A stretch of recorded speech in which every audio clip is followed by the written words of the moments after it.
Timnas Indonesia akan memulai langkah mereka dalam ajang Piala AFF, akan melawan Kamboja di laga pertama kualifikasi grup, di mana besok kita juga bakal live reaction di Liputan 6 Sport. Jadi kalian bisa nontonin, YouTube-nya Liputan 6. Kita akan mulai setengah delapanan.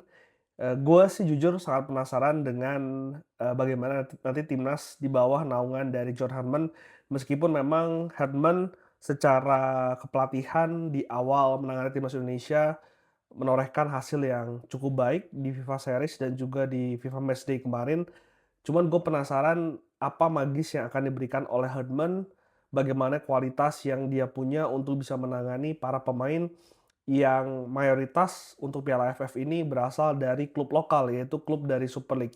26 nama sudah diumumkan oleh John Herdman setelah melakukan TC di Bali, di mana 26 nama tersebut kalau gue bacain ya, ini ada dari penjaga gawang, ada 3 nama yang dipanggil, memang tidak banyak berubah. Ini pemain-pemain memang langganan dipanggil, TC Timnas Indonesia. Ada, kiper baru dari Persija Jakarta, Nadeo Argawinata yang dipanggil, bersama dengan kiper dari Persis Solo, Muhammad Riyandi, dan juga ada kiper muda yang sekarang lagi masuk bursa transfer nih, yaitu Cahya Supriyadi. Sementara di sisi belakang, di lini belakang, kalau kita lihat memang nama-namanya ini masih nama-nama pemain lokal yang menjadi langganan dari timnas Indonesia. Ada nama kapten tim yaitu Rizky Ridho, ada nama juga Wahyu Prastio, ini, bek yang dulunya pernah bermain di Malut United, baru pindah ke Garuda Yaksa. Lalu juga ada nama Brian Fatari, bek dari Dewa United yang cukup konsisten dan juga sering dimainkan di Super League. Dipanggil juga bek senior Jordi Amat. Lalu juga ada nama pemain baru dari Persib Bandung, Sandy Walsh. Begitupun dengan Shane Patinama yang dipanggil bersama dengan Doni Pamungkas dan juga Tim Haypens yang merupakan pemain dari naturalisasi. Justin Hubner juga dipanggil, tapi sampai dengan saat ini memang, klubnya Fortuna Sittard ini katanya belum melepas, Hubner karena memang secara regulasi FIFA, untuk Piala AFF kali ini di luar agenda FIFA. Jadi, tim ataupun sebuah klub ini berhak untuk tidak melepas pemainnya ke tim nasional. Sehingga dari ke-26 nama, hanya Justin Hubner yang belum bergabung bersama dengan tim. Sementara untuk di lini tengah, ini ada nama seperti Tom Hai, pemain senior Mark Locke, Ivar Jenner, lalu juga ada nama Beckham Putra, Raihan Hanan, Sadil Ramdhani, Eleno Reinders, dan juga Kadek Agung, bersama dengan Marciano Ferdinand yang juga tetap masuk dalam 26 nama Garuda Calling, meskipun memang kalau misalkan kemarin kalian lihat ketika timnas terbang dari Bali menuju ke Jakarta, tampak Marcelino Ferdinand memakai tongkat dikarenakan adanya cedera dan tadi Pak Sumarji, Ketua BTN mengatakan bahwa kondisi dari Lino ini masih 50-50 untuk bisa main di Piala AFF. Sementara di depan ada nama Jens Raven, striker dari Bali United. Ada juga nama Egy Maulana Fikri, pemain baru dari Persib, Ragnar Oratmangun, bersama dengan Rizky Eka, ini kalau nggak salah, strikernya PSM Makassar. Lalu juga ada satu pemain jangkung bernama, Michael Becker, ini juga pemain striker baru yang dinaturalisasi oleh PSSI dan gue jujur belum tahu bagaimana permainan dari Michael dan sangat untuk bisa dinantikan apakah dia bisa menjadi andalan baru dari timnas Indonesia yang selama ini mengandalkan seorang Ole Romeni untuk bisa, mencetak gol.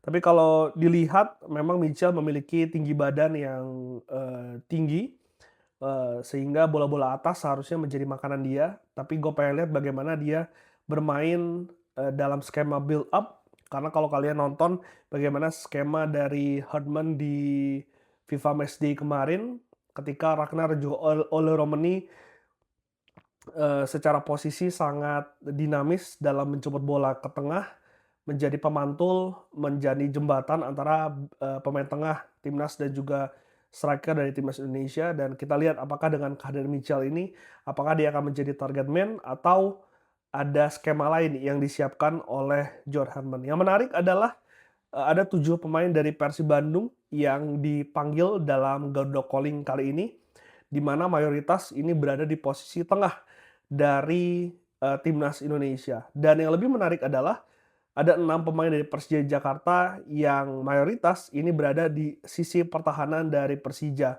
Kita tahu bagaimana Nadeo, Rizky Ridho, Doni Tripamungkas, ini pemain-pemain sangat berkualitas dalam bertahan, dan kita tahu juga bagaimana Tom Hai, Beckham Putra, Sadi Ramdhani memiliki, skill individu, memiliki visi misi dalam hal penyerangan. Jadi kita akan melihat kalau timnas Spanyol dulu punya, timnas dengan komposisi skuad Barcelona dan juga Real Madrid, kali ini timnas Indonesia memiliki fondasi skuad, kedalaman skuad yang mayoritas diisi oleh pemain dari Persib dan juga Persija, Jakarta. Sementara itu ada juga sejumlah nama-nama langganan dari timnas Indonesia yang tidak dipanggil dalam, Piala AFF kali ini. Ada nama Mathew Baker yang sebetulnya ini pemain muda, gua sih berharapnya dia bisa dipanggil untuk bisa memberikan jam terbang untuk seorang Mathew Baker. Cuman Mathew kan bermain di, tim Australia, sekali lagi ini bukan, agenda FIFA, jadi mungkin agak sulit untuk bisa memberikan izin kepada Mathew Baker yang masih berusia sangat belia. Begitupun dengan Yance dan juga Yakob yang tidak dipanggil, ini sebetulnya biasanya langganan timnas bermain di bek sayap ataupun flank dari timnas Indonesia. Ricky Kambuaya juga secara mengejutkan, kapten tim dari Dewa United yang biasa menjadi langganan timnas juga tidak dipanggil di skuadnya John Herman bersama dengan Witan. Sementara di depan Axel yang dalam beberapa kesempatan di podcast, Warlock gue sering katakan gue sangat ingin melihat Axel, bermain untuk timnas Indonesia. Gue juga belum bisa melihatnya di Piala AFF karena tidak diberikan kesempatan. Axel tadi bermain bersama dengan Persija di Piala Presiden, karena sebetulnya Axel memang secara kualitas, cukup baik bersaing bersama dengan Gustavo dan juga striker-striker Brazil di Persija pada musim lalu, bisa mencetak cukup banyak gol untuk, striker lokal, tapi memang konsistensi yang masih menjadi kendala untuk seorang Axel, dan juga bagaimana klinikalnya di depan gawang dalam, menjadikan sebuah peluang menjadi gol yang masih menjadi PR untuk seorang Axel. Begitupun dengan Sananta dan juga Hoki Caraka yang tidak dipanggil, sehingga kalau, gua lihat ini kebanyakan, untuk, target man-nya mungkin hanya Jens Schreven. Gua nggak tahu Mitchell Baker apakah bisa menjadi target man, dan juga, tim ini sebetulnya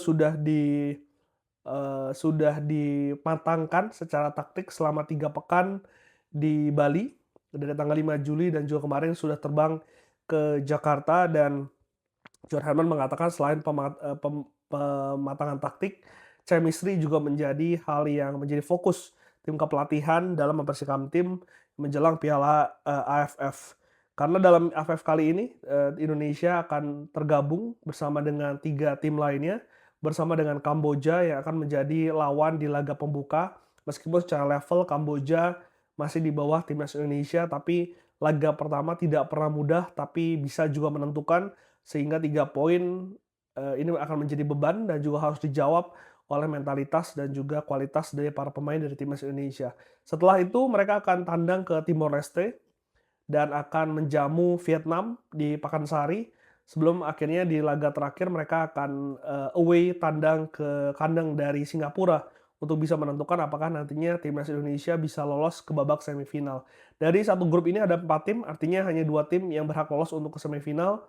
Kita akan lihat apakah, timnas Indonesia bermain, sangat baik dan juga bisa lolos ke semifinal. Kalau dari overall di Piala AFF kali ini, gue pengen melihat tadi cara bermain dari timnas Indonesia di bawahan asuhan dari John Herman pasti akan berbeda, karena secara kualitas pemain harus diakui para pemain ini, tidak sebagus Jay Itzes, tidak sebagus Ole Romani, dan gue akan melihat bagaimana nanti para pemain, bermain dalam Piala AFF. Meskipun memang secara kerangka, ini masih ada pemain-pemain yang menjadi langganan dari timnas Indonesia, seperti kita tahu ada Rizky Ridho di belakang, ada nama Tom Hai di tengah, ada nama Ragnar di depan. Tapi kita akan lihat nanti pemain-pemain baru yang diberikan kesempatan apakah bisa menjawab dan juga menyamai kualitas dari timnas Indonesia. Selain itu juga ini akan menjadi, kesempatan untuk para pemain lokal. Ini pemberian kesempatan untuk semua pemain dari timnas Indonesia, nggak hanya diaspora aja, tapi juga ini pembuktian untuk para pemain yang bermain di liga lokal, karena sangat penting untuk bisa Indonesia memiliki bank pemain yang sangat banyak.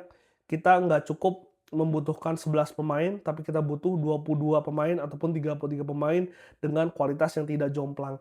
Bayangin ketika kemarin Ole Romeni cedera dalam beberapa pertandingan, sangat terasa di timnas Indonesia, sangat kehilangan goal getternya, dan ini gue harapkan di Piala AFF ini ada goal getter baru yang bisa menggantikan peran pemain inti dari timnas ini ketika dia cedera, dan gue harapin ini bisa dipantau dan juga bisa di-assess oleh John Herman di Piala AFF. Kita ngelihat pertandingan besok, dan sedikit tadi gue sempat nonton pertandingan Persija melawan Persebaya, pertandingan yang cukup seru, lebih seru bahkan kalau gue katakan dibandingkan dengan pertandingan Persib lawan Arema kemarin. Ini dua tim yang banyak mendatangkan pemain. Kita tahu Persebaya dengan Bernardo Tavares sudah setengah musim di Surabaya, mendatangkan para pemain anak asuhnya dari Makassar, banyak pemain yang datang, dan Sintayong di debutnya ini harus kalah, harus takluk, sebetulnya lewat gol yang berbuah dari kesalahan sendiri. Ada miskomunikasi antara Radovan Pankov dengan Ake Safik yang membuat akhirnya Pankov harus mencatatkan gol bunuh diri, dan juga membuat Persebaya ini mengalahkan Persija di laga debut dari seorang Sintayong. Pertandingan yang intens, pertandingan yang imbang kalau menurut gua, secara kualitas pemain, secara intensitas permainan, temponya cukup tinggi, jual beli serangan terjadi, tapi memang akhirnya kesalahan yang dibuat oleh bek dari Persija Jakarta ini menjadi penentu dari hasil pertandingan malam ini. Tapi secara overall ini baik untuk kedua tim, karena memang kayaknya kedua tim juga tadi tidak bermain ngegas, karena dalam pre-season seperti ini sebetulnya bukan hasil yang dilihat, tapi bagaimana cara bermain dan juga membangun chemistry antar pemain yang tadi gue katakan banyak pemain baru di kedua tim. Karena di babak pertama sebetulnya Persebaya lebih mendominasi, tapi tadi terlihat mereka sangat kesulitan untuk bisa mengalirkan bola di sepertiga terakhir. Walaupun Rivera sangat dominan, tapi belum ada koneksi dengan Alex Martin. Alex Martin pun tadi tampak tidak banyak mendapatkan bola-bola uh, peluang, begitupun dengan Malik Rizaldi.